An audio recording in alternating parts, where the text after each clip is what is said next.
Legs up. 8 fillies set to go. They're off a straight line. The Lanwades Stud Stakes, Group 2 over a mile. 8 fillies, and as they sort themselves out, One Look with on the outside Porta Fortuna. They're attended by Vera's Secret with a rail position. Rubies from Burma in between horses as they make the elbow, and Vera's Secret goes on in front from Rubies from Burma, followed by One Look. After One Look is Porta Fortuna. Then the nose banded Azada. Naomi LaPaglia is 2 behind Birth and Jancis. It's Vera's Secret and Nathan Cross leading by less than a length to Rubies from Burma. And Oisin Murphy close in second. Third is One Look and Billy Lee.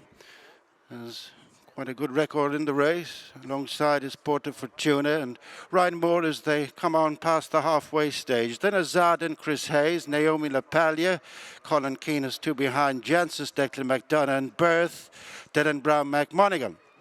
Heading inside the final 3 furlongs in the Group 2 Lanwades Stud Stakes, Vera's Secret, followed by Rubies from Burma. Into third goes Porta Fortuna, the multiple Group 1 winner, making her season reappearance and bedding down on Vera's Secret now, followed by One Look and Azada. Naomi LaPaglia, Jancis leaving behind Birth, and Porta Fortuna has swept to the front from Vera's Secret. One Look is trying to stay on the outside, but it is Porta Fortuna with a cushion of a length and a half over One Look. Porta Fortuna by a half to One Look, who closed late on. Then Naomi LaPaglia, Jancis, Vera's Secret, as Porta Fortuna turns a good day better for Donnacha O'Brien and his owners.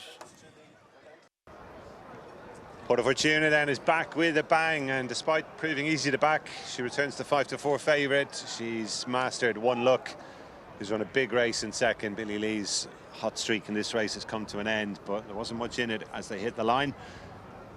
Vera's Secret was the one who took them along, but she had to give best in the closing stages. But the heavy lifting was really already done by the time One Look closed Porta Fortuna down, I think, wasn't it? Yeah, what a likeable filly she is, Gary. We said it before in Porta Fortuna, and if she was going to be vulnerable, it was today on her seasonal return, giving away a Group 1 penalty, but she's travelled so well through a race. She went on from One Look on the run inside the 2 furlong marker. She picked up well, won a race, and then One Look is closing her down close home, but she had the better pace at that stage in the race to go on and set up that race-winning move, and yeah, then close down close home. Yes, because as we'll see, One Look was ahead of her for much of the run, Don, and Ryan Moore makes a move which takes him past Paddy Twomey's filly, and Billy Lee in the end has to just take back off heels and come around him, which wouldn't have been ideal, but that was the difference. I think One Look just perhaps didn't have that gear to go with Porta Fortuna when she made that move. That's it, yeah, exactly. Like Porta Fortuna, like she is probably going to come on for this run, but she still has that class, that pace. She's a multiple Group 1 winner, and here's where she moves up on the outside of One Look. Vera's Secret has given it a really good go. She's got into a racing rhythm from early on the front end, from stall 1, as we thought she would, and she's lasted there for a long way.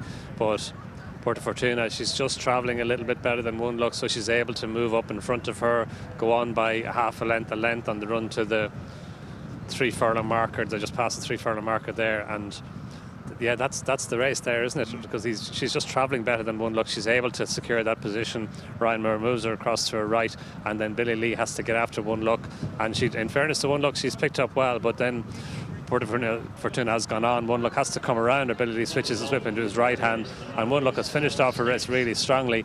But even inside the final furlong, you never really think that she's going to catch her. But while she's run really well in defeat, I think there are more big days in the future for One Look, Don. Would you particularly maybe over a bit further? Yeah, maybe that's it, Gary. Like she's got good form over a little bit further. She's got form over 9.5 furlongs as well, and that maybe a step up to 9 or 10 furlongs would just allow her maybe travel a little bit more easily through that kind of 3/4 stage of the race. Winner will head on to Ascot now, and she's going to take a fair bit of beating over there, you would imagine, on the back of this.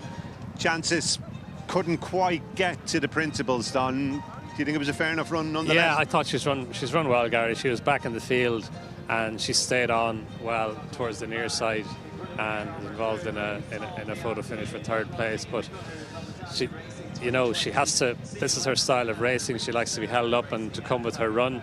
And, you know, maybe on this run, she got beaten in the Victor McCalmont Stakes over 9.5 furlongs the last day, but on this run, you definitely wouldn't say that she couldn't go a little bit further than a mile. So maybe stepping back up and trip with that, maybe it was lack of a recent run that told in the end of Gore in the last day, more so than the step up and trip. But no, it's an encouraging run from her, another one.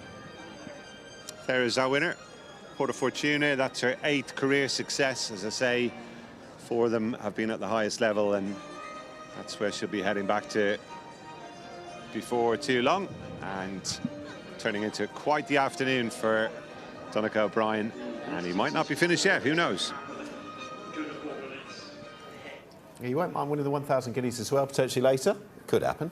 But the star attraction for the yard has won. That is Porta Fortuna, 5-4. And anyone alarmed by the drift need not be. 5-4 and favourite wins. 1 look, 3-1 in second. Naomi LaPaglia finished in thirds, 10-1.